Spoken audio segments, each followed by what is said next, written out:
Olá a todos, bem-vindos a mais um episódio de grandes personagens da história judaica. Hoje nós iremos conhecer vamos falar sobre um personagem, mas principalmente um grande acontecimento que tem muito a ver no momento em que esse vídeo sai. Nós estamos aqui às vésperas do Dia da Independência aqui em Israel. E aqui em Israel, a véspera do Dia da Independência, ele é chamado de Yom HaZikaron, o Dia da Lembrança. A lembrança dos soldados e das pessoas que foram assassinadas em atentados terroristas e os soldados que lutaram pela independência. E hoje a gente vai falar de um episódio que vai envolver muita bravura. O que é ser bravo de verdade? E o que é ter coragem de verdade? E como também a gente pega um fato histórico e transforma ele a nosso favor? Como é que a gente aprende com a história? Tudo isso você vai ver até o final do nosso episódio. Então, curta o canal, deixa o seu like aí pra gente, se inscreva para você receber mais vídeos como esse. Se você curtiu, isso ajuda a gente bastante. De qualquer maneira, então, esse vídeo está saindo à véspera do Dia da Independência. E aqui em Israel a gente relembra, um dia antes do Dia da Independência, a gente relembra o Yom HaZikaron, o dia da lembrança das pessoas, dos soldados, das pessoas que foram assassinadas. E vamos voltar um pouquinho no tempo antes da gente falar do nosso episódio que aconteceu. Por que foi escolhido esse dia? Por que Ben-Gurion escolheu justo esse dia como o dia para lembrar e recordar os soldados que foram mortos em prol da independência de Israel? Tudo começou quando tinha aqui em Israel, a gente não vai entrar em muitos detalhes, mas tinha aquela briga entre os judeus e os árabes que viviam aqui, e a ONU mandou aqui uma comissão chamada Vadat Pil, a comissão de Pil, para tentar dividir e ver de que território ia ficar os judeus e que território iam ficar os árabes. E essa comissão levou as suas conclusões e tudo aconteceu no dia 30 de novembro de 1947.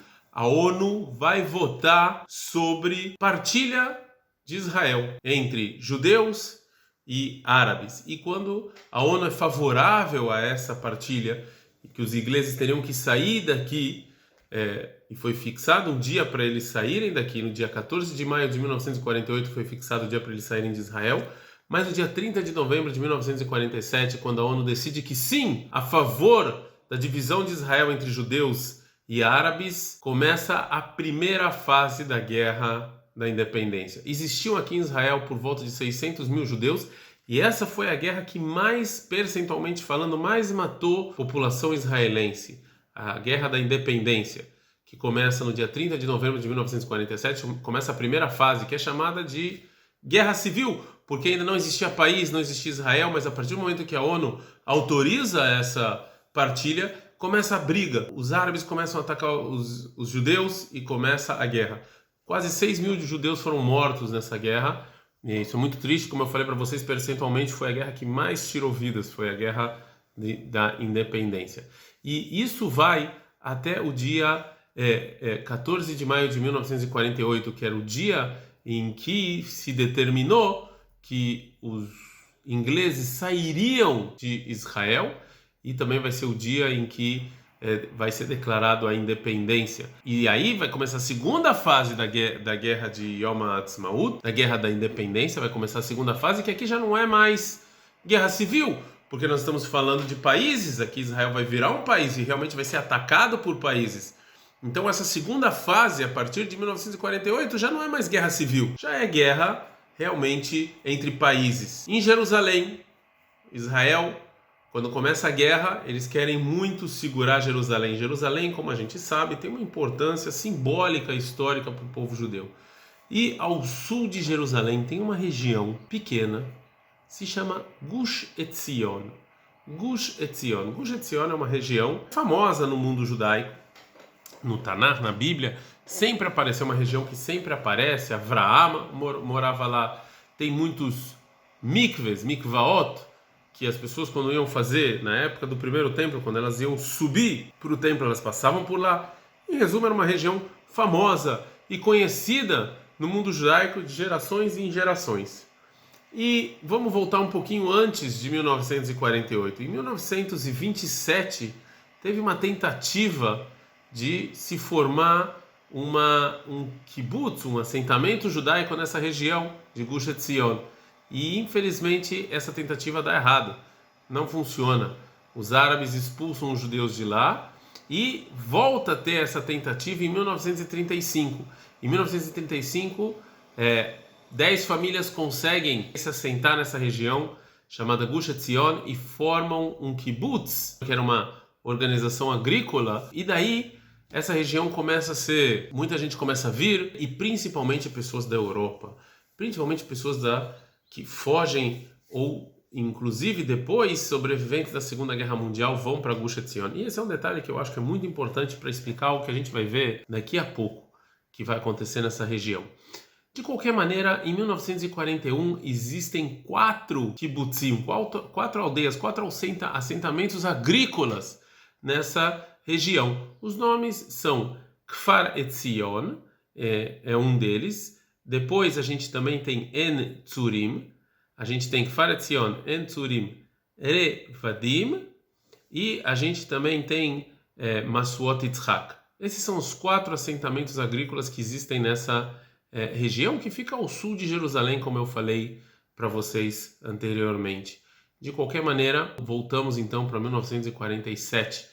Em 1947, quando a ONU decide a favor da partilha de Israel, os árabes atacam, eles não aceitam a divisão da ONU, eles atacam, e aí, inclusive, a região de Gush Etzion. E nessa região era muito importante para o caminho para Jerusalém. Então, era muito importante, se Israel quisesse segurar Jerusalém, Gush Etzion tinha que barrar o ataque árabe ao sul, porque se não conseguisse barrar o ataque árabe, a gente perderia Jerusalém invariavelmente. Quando começa a guerra, Israel tenta mandar provisões para Gush Etzion, os árabes cercam Gush Etzion, eles ficam um cerco muito difícil.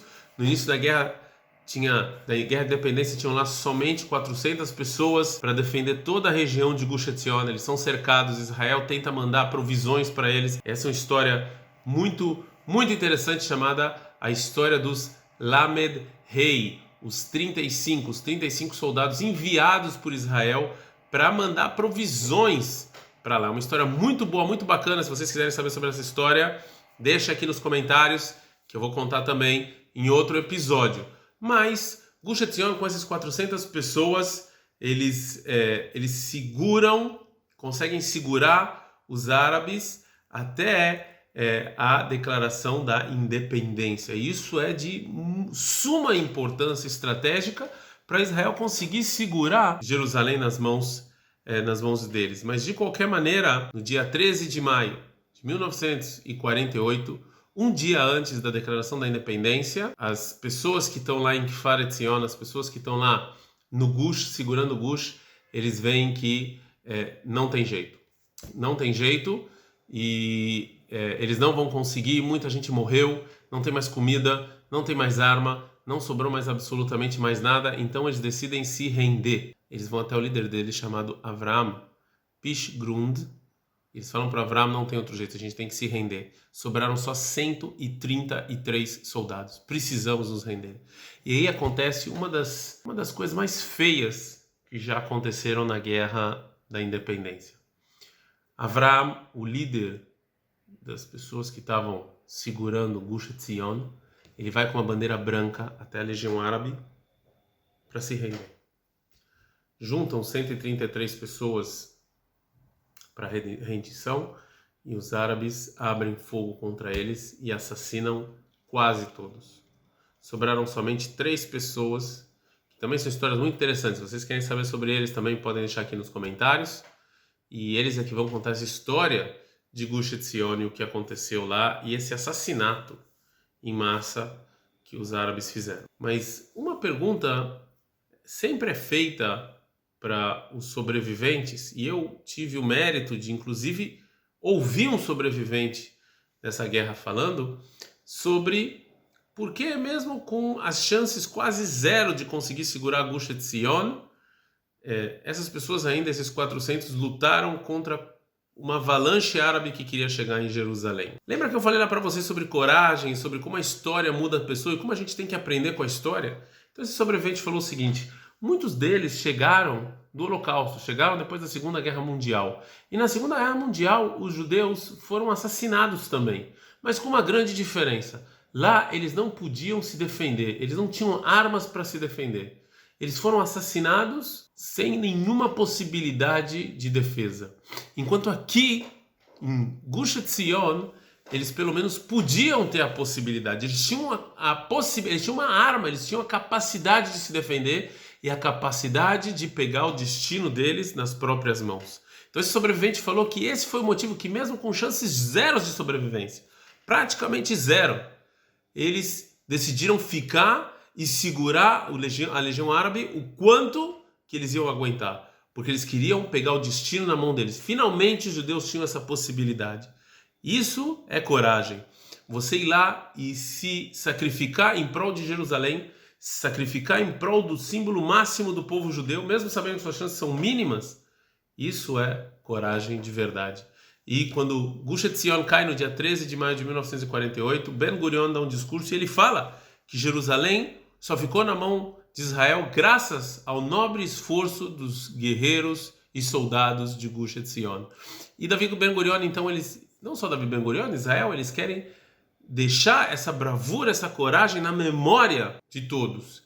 Então eles escolhem o dia em que Gush Etzion caiu, um dia antes da independência, como o dia em que todos os judeus do mundo vão relembrar os soldados que faleceram e as pessoas que foram assassinadas pelos terroristas durante todos os anos que a gente tem o Estado de Israel. Esse foi o dia que Gush Etzion caiu. Um dia antes da independência foi escolhido como Yom HaZikaron, o dia da lembrança, a lembrança de todos os nossos bravos soldados, que graças a eles, hoje em dia a gente tem esse país, e também o dia da lembrança a todas as pessoas que foram cruelmente assassinadas por terroristas, em atentados terroristas aqui em Israel e no mundo. E tudo isso acontece nesse dia, no dia de coragem, no dia de bravura, no dia em que os defensores de Gush Etzion nos ensinaram que até com o maior sofrimento da história, a gente aprende a ter coragem e a lutar. Espero que vocês tenham gostado desse episódio. Curtam, se inscrevam no canal e até o próximo episódio de Grandes Personagens da História Judaica. Até lá!